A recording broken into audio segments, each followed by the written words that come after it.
Hey you guys, it's Kristen and welcome back to the Gold Project. Today is day 4 of my kitchen makeover series. If you missed my first 3 videos, I will leave those links in the description below. They covered my kitchen dining area, my kitchen cabinets, and then my kitchen decor haul. Now this is the last and final video in this series, and when I was putting all of this together to film, I decided to make a 4th video that it was going to kind of be a chit-chat type of video.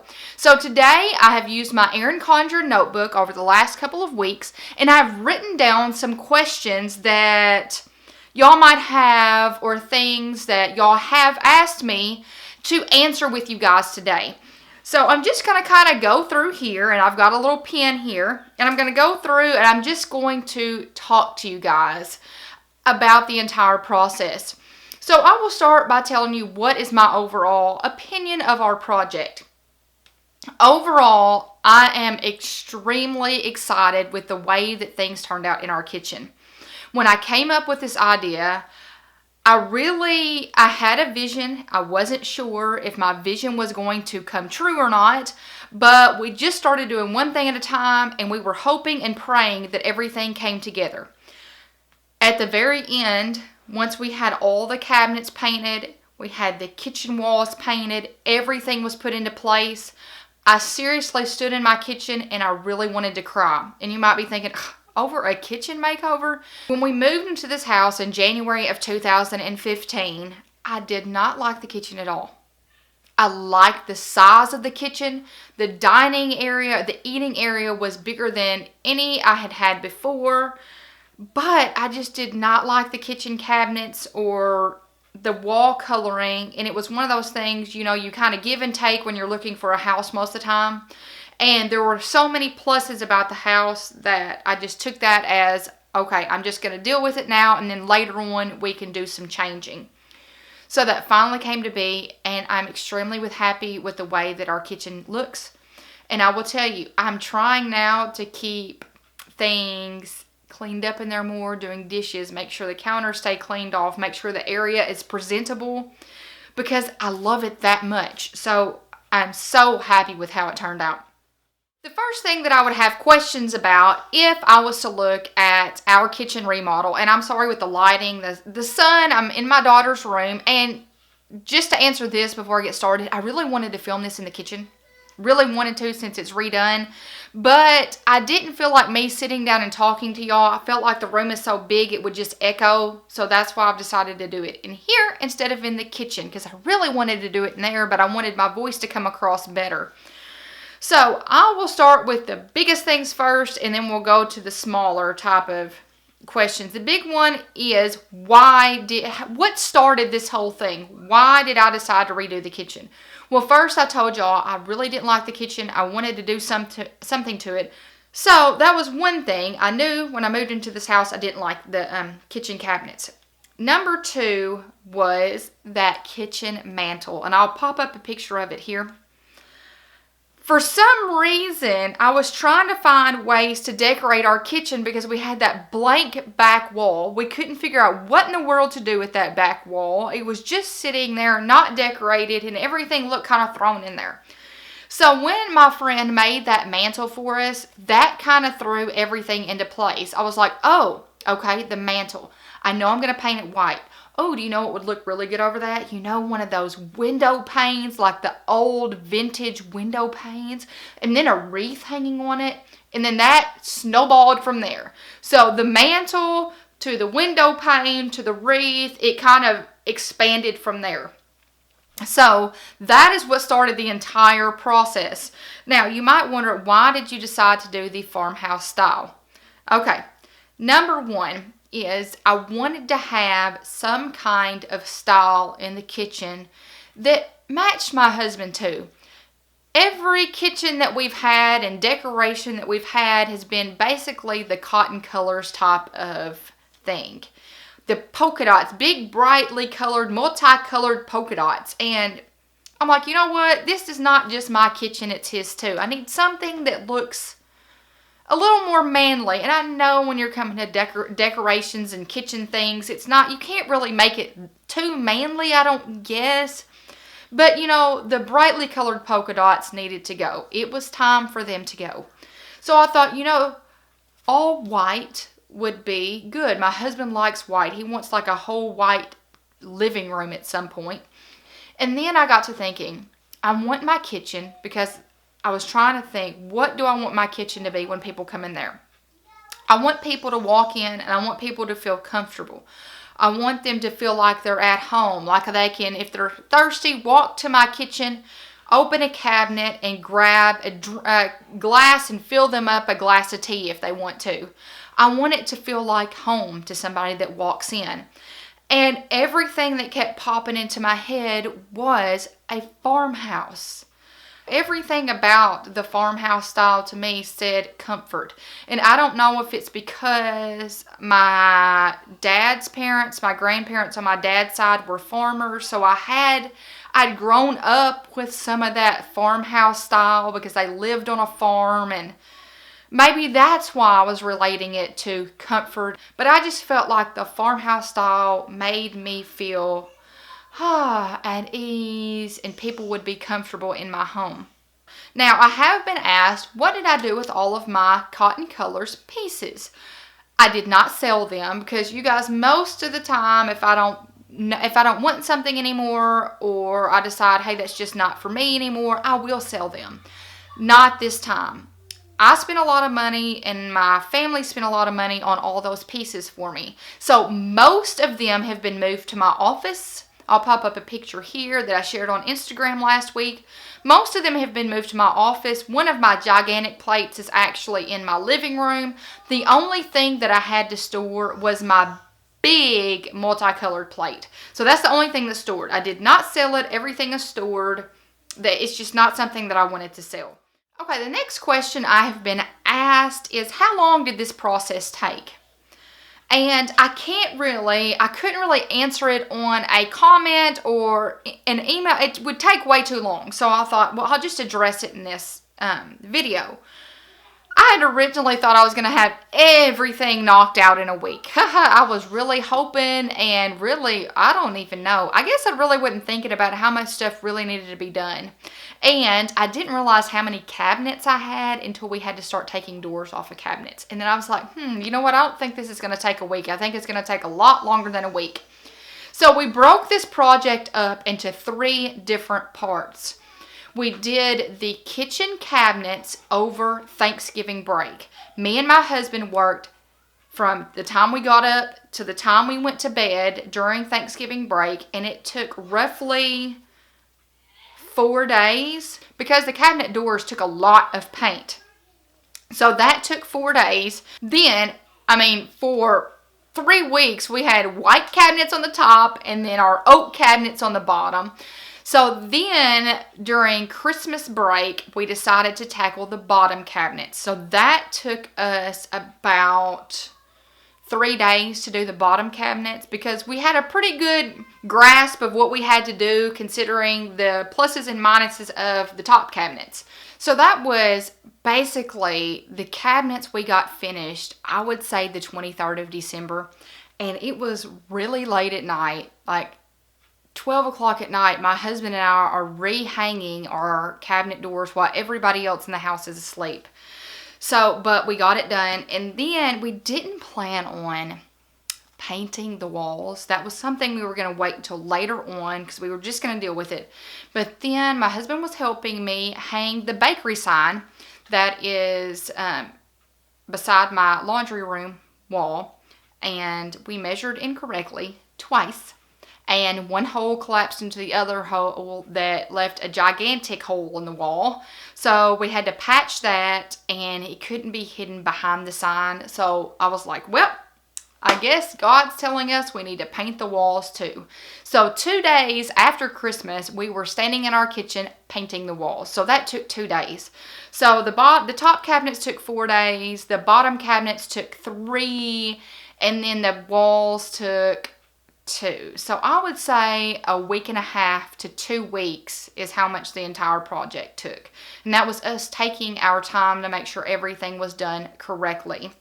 In case you were wondering, the paint, we decided with the cabinet paint and with the wall paint to go local. We purchased from a local company because it just, since we live in this town, we'd like to give business to local people. So both brands of paint were Pratt and Lambert, and I'll put that down here in case you're not sure how to spell it.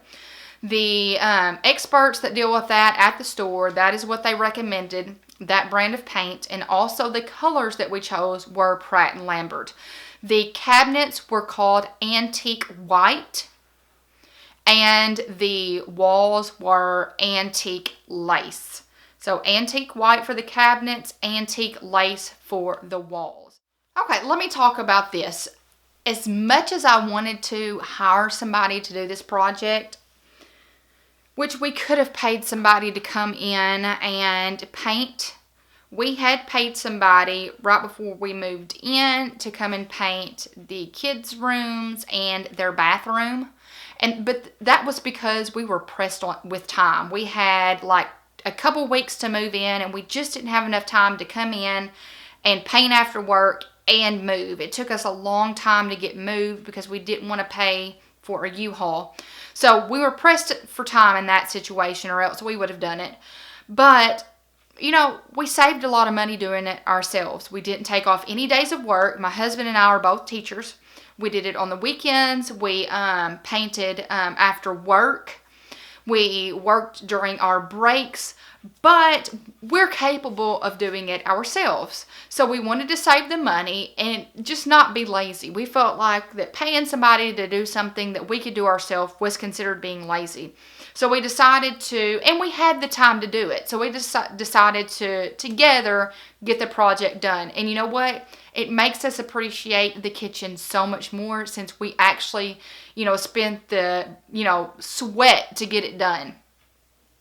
Now, how did we pay for this? You might be wondering. Yes, it appears that we've spent a ton of money. But you know what? Paint goes a long way to make a room look transformed. So really, a lot of that is just from paint.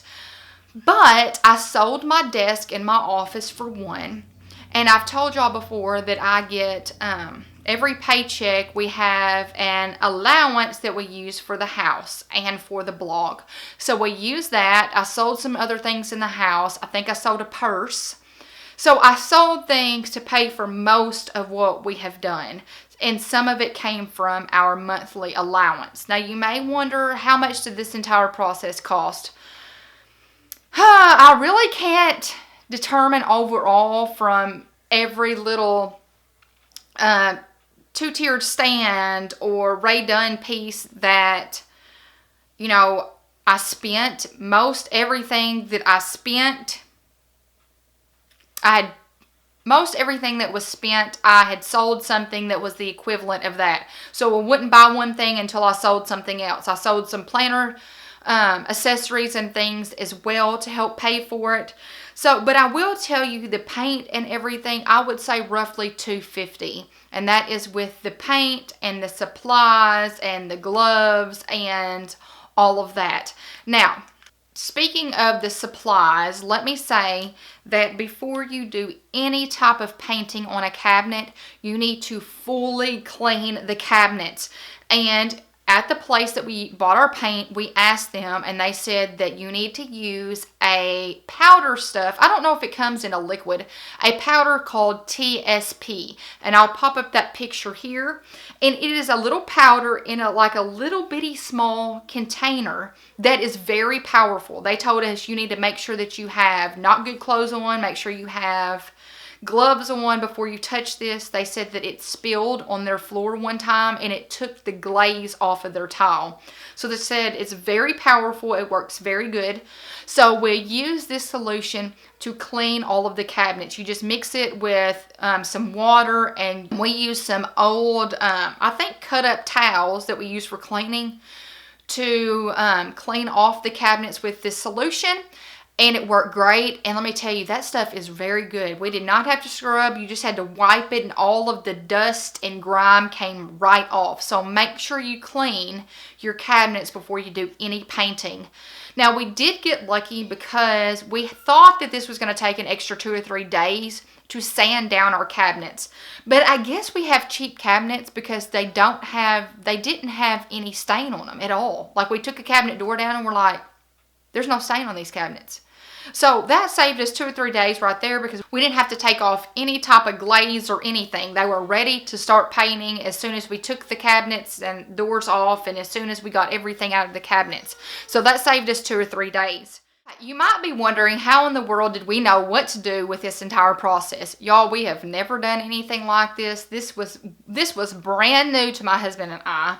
We've never painted cabinets or anything like that. So I'm going to thank YouTube and blog posts, because I nonstop was going through searching on the internet, trying to find blog posts and all of that I felt would help me with this entire process, and piecing them all together helped tremendously. I watched tons of videos and I looked up tons of different articles that helped us walk through this entire process. So I'm telling you, the internet is a fantastic thing, because it helped us do this project. We could not have done it without the help of the internet. I did learn a few things over this process, and I will share that with you. The first thing is, more primer means less paint. Sometimes I get in a hurry when doing things like this, and I want to, let's hurry up and get this done. I can't wait to see what the final result looks like. And my husband was in charge of the cabinets, and then I was in charge of the cabinet doors. On the first part, on the top part. Well, I thought 2 coats of primer on the front and the back of the doors was fine. That's fine. I mean, you can see a little bit of the wood. That's fine. The paint's going to cover it up. And then when it took less paint for him, because he did 3 coats of primer on the cabinets, I did 2 coats of primer on the doors, and his cabinets took less paint than my doors, I thought, that's not fair. And then he said, well, you should have done another coat or 2 of primer. So it took like 2 extra coats of paint on the doors than it did on the cabinets, because I did less primer. So more primer, less paint. So next time we will know that if we ever do any painting, more primer means less paint. Now, also, you need to let the paint dry and the primer dry between coats. Now, we did this for the most part, but I would get in a hurry sometimes on the doors and decide, okay, I think that's ready.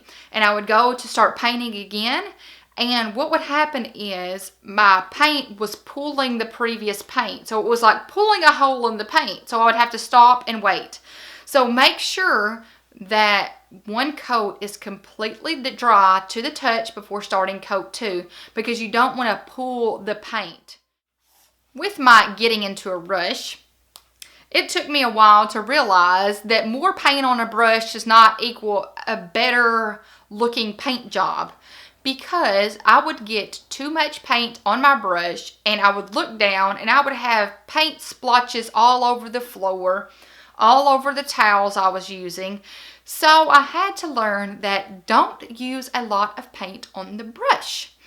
So more paint does not equal a better painting job. Just to let y'all know, I had a lot of cleaning up to do afterwards. And that brings me to, how do you get paint off of tile?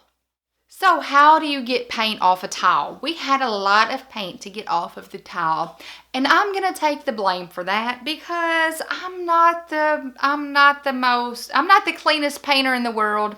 I've tried to paint a wall one time in a bathroom that we had 10 years ago. I think I had more paint on me than I had on the wall. It was a mess, and I was like, from that point on, I needed help to paint. So it was one of those things. My husband was gone, I think, to football practice. And I thought, you know what? I think I'm going to paint the wall in the bathroom, because I don't like the paint in the bathroom. Should not have done that. So this was no exception. But with my husband's help, I didn't get nearly as messy as I did with that situation. But we had to find a way to get the paint off the tile. So I went to Walmart and I looked through some products, and we tried this Goo Gone paint cleanup. And this worked fantastic. So I would spray this on the paint on the tile. I would let it sit for about 5 minutes, and then I would use just a single blade and scrape the paint up. And this made it to where there was not a lot of scraping that was needed. And I'm not sure where you can get this, but I got this one at Walmart. I'm not sure if it comes from anywhere else, but Walmart does carry this, and it's in the painting section. One last question that I remember that I had been asked and I wanted to share. I was asked if we were going to put anything above the kitchen cabinets, and the answer would be no, or not right now. We don't have any plans to put anything above the kitchen cabinets. There's a little bit of space. I've tried before to put trays or things up there, but it's kind of deep from that top area down. So if I put a tray up there, you can't really see it that well. I haven't really tested a whole lot of things up there. I don't want to do greenery because that area just accumulates so much dust. I feel like that it would do nothing but collect dust on the plants. So as of right now, we don't plan on putting anything above the kitchen cabinets, but you never know what the future holds. So I'm not going to, exit out right now. Now, let's talk about what would we still like to do in our kitchen. The two biggest things that we would like to do in the kitchen, first is a backsplash. We would like to do a backsplash between the two cabinets all the way around, just for like cooking purposes. I would like some protection on the wall when I'm like cooking bacon or something like that. And I just think it looks clean. It looks put together when you have a backsplash. So that's something we would like to do in the future. But, picking out a backsplash is not easy. I've looked at several, and, it's probably be one of those things that we may have to hire somebody to do, because I don't think we have the tools to cut things that need to be cut to use as a backsplash. So the money's got to be there as well. And then we would also like to do crown molding and trim in the kitchen. So we've made it to where with the painting that it doesn't have to be done right now, but we would like to go in later on and do trim work and crown molding in there. And that is all for this video and for this entire kitchen makeover series. I hope you have enjoyed this entire series. I have enjoyed sharing it with you. I've talked about it since I think October, and I waited so long to share it because I wanted to make sure I had everything done right. I didn't want to share it if I didn't feel like I was proud of what I put together. So I hope you have enjoyed it. And if I did not answer all the questions that you may have had about this project, please leave those in the comments below or shoot me an email and I will make sure to answer those for you. I hope you give this video a thumbs up, and I hope you subscribe if you haven't done so already. I hope y'all have a fantastic week, and until next time, bye you guys.